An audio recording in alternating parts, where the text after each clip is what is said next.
Assalamualaikum warahmatullahi wabarakatuh. Selamat pagi semuanya.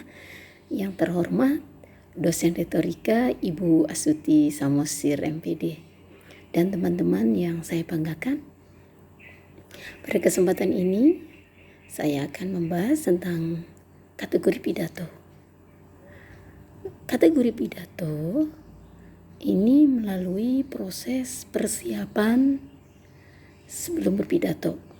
Proses persiapan sebelum berpidato diantaranya kita harus menentukan topiknya atau temanya. Lalu pengembangan topik tersebut, dan yang ketiga adalah pesannya yang akan kita sampaikan itu harus jelas. Dari proses persiapan tersebut, maka kita dapat menentukan kategori apa sih yang akan kita ambil. Nah, pada kesempatan ini, kategori yang akan saya jelaskan adalah kategori pidato spontan. Kategori pidato spontan ini dilaksanakan secara spontan, mendadak, tanpa persiapan. Sehingga bagi pemula akan merasa kesulitan atau banyak yang dia pikirkan apa yang akan disampaikannya. Namun, bagi yang sudah terbiasa, mereka asik-asik saja, tinggal menentukan topik atau temanya yang mungkin yang masih baru dan yang mungkin yang lagi ramai dibicarakan. Nah, dalam pidato spontan ini ada kelemahannya dan ada kelebihannya. Kelebihan atau keuntungan di dalam pidato spontan ini itu ada 3. Yang pertama, kita mampu mengungkapkan kejujuran yang ada pada diri kita atau si pembicara. Yang kedua, gagasan yang hadir secara tiba-tiba itu otomatis gagasannya spontan. Jadi akan terlihat segar. Dan yang ketiga, keuntungannya si pembicara akan lebih mudah dalam mengembangkan pikirannya.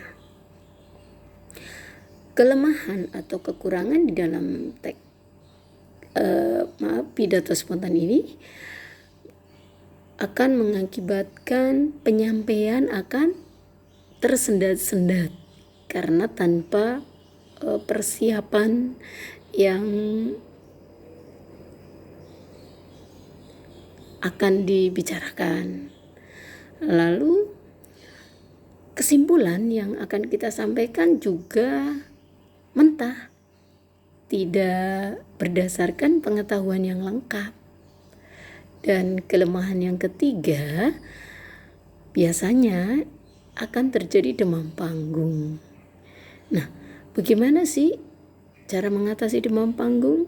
Nah, biasanya sebelum kita melakukan pidato, kita sudah demam panggung duluan atau takut, maka kita harus menyiapkan persiapannya. Diantaranya ya kita harus menjernihkan pikiran kita menyiapkan teknik apa yang akan kita lakukan, mungkin bercerita, ilustrasi, ataupun menyambungkan tema sambutan yang tadi disampaikan, ataupun dengan membandingkan dengan sesuatu hal.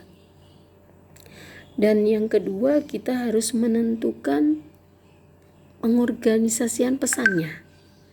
Dan yang ketiga, kita harus memahami pola penutup yang akan kita sampaikan. Dan yang lebih penting adalah kita harus menentukan tema yang kita kuasai. Itu yang bikin kita aman.